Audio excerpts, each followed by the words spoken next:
பெருநெல்லியின் இலை, பட்டை, கனி எல்லாம் மருத்துவ குணம் நிறைந்தவை. நோய் நொடியின்றி வாழ துணை செய்பவை. அதனால் இது இன்று வணிகப் பொருளாகிவிட்டது. மக்கள் விரும்பும் பொருளாகிவிட்டது. பணம் தரும் பொருளாகிவிட்டது. நெல்லியில் இன்று தொடர்ந்து ஆராய்ச்சிகள் நடைபெற்று வருகின்றன. இன்று பல ரகங்கள் வந்துவிட்டன. அவை பவானிசாகர், காஞ்சன், சாக்கியா, PSR 1, NA7, 6 மற்றும் 10, PGK, பனாரசி, கிருஷ்ணா, ஆனந்த். இந்த ரகங்கள் அனைத்தும் அதிக மகசூல் தரும் திறன் கொண்டவை. இன்று வீரிய ஒட்டு நாற்றுகளும் கிடைக்கின்றன. இப்படி பல ரகங்கள் கிடைத்தாலும் PSR 1 ரகமே சிறந்தது. தமிழ்நாடு வேளாண்மை பல்கலைக்கழகமும் இதையே சிபாரிசு செய்கிறது. இதில் மருத்துவ குணம் அதிகம் உள்ளது. மற்ற ரகங்களை காட்டிலும் அதிகம் சீசுத்து உள்ளது. அதாவது 100 கிராம் பழத்தில் 625 மில்லிகிராம் அஸ்கார்பிக் அமிலம் உள்ளது. இந்த ரகத்தின் காய்கள் தன் மகரந்த சேர்க்கை மூலம் உற்பத்தி செய்கின்றன. அதனால் மற்ற ரகங்களுடன் கலந்து நட வேண்டிய அவசியமில்லை.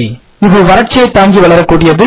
மண்ணின் கார அமிலத்தன்மை 7 முதல் 8.5 வரை இருக்கும் நிலத்தில் இதன் வளர்ச்சி வேகமாக இருக்கும். இது எல்லா வகை மண்ணிலும் வளரும். ஆனால் நீர் தேங்கி நிற்கும் மண் கூடாது. பெரும்பாலும் கலர் நிலத்தில் தான் தண்ணீர் தேங்கி நிற்கும். கலர் நிலத்தை தவிர்க்க வேண்டும். மண்ணின் கார அமிலத்தன்மை 7 முதல் 8.5 வரை தான் இருக்க வேண்டும். இது ஒரு வெப்பமண்டல பயிர். அதிக வெப்பத்தை தாக்குப்பிடிக்கும் தன்மையுடையது. வறட்சி காலத்தில் இது இலைகளை உதிர்த்திவிடும். அதனால் நீர் ஆவியாவது குறைகிறது. பல நாள் மழை இல்லாவிட்டாலும் செடி காய்க்காது. கோடையில் பூக்கள் வந்தால் காய்க்காது. காற்றில் ஈரப்பசை இருக்க வேண்டும்.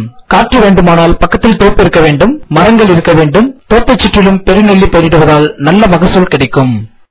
நடவு செய்வதற்கு முன்பு நாம் இடைவெளியை முடிவு செய்ய வேண்டும். நல்ல வளமான மண், நீர்ப்பாசனம் தேவைக்கேற்ப செய்ய முடியும் என்றால் 25க்கு 25 அடி இடைவெளி கொடுத்து நடவு செய்யலாம். அப்படி நட்டால் ஏக்கருக்கு 70 கன்றுகள் நடவு செய்ய முடியும். வளம் குறைந்த மண் என்றால் 20க்கு 20 அடி இடைவெளி கொடுத்து நடவு செய்ய வேண்டும்.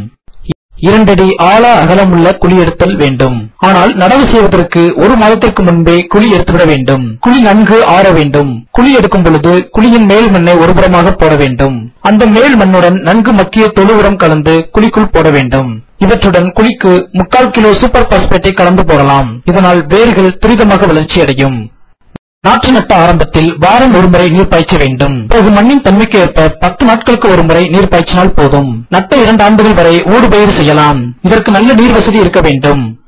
நல்ல மகசூல் எடுக்க வேண்டும் என்றால் நன்கு உரமிட வேண்டும். ஆரம்ப காலத்தில் கொஞ்சமாகவும், காய்ப்புக்கு வந்த பின்பு அதிகமாகவும் போட வேண்டும். முதல் 3 ஆண்டுகள் வரை ஒரு செடிக்கு 20 கிலோ தொழு உரம் போட வேண்டும்.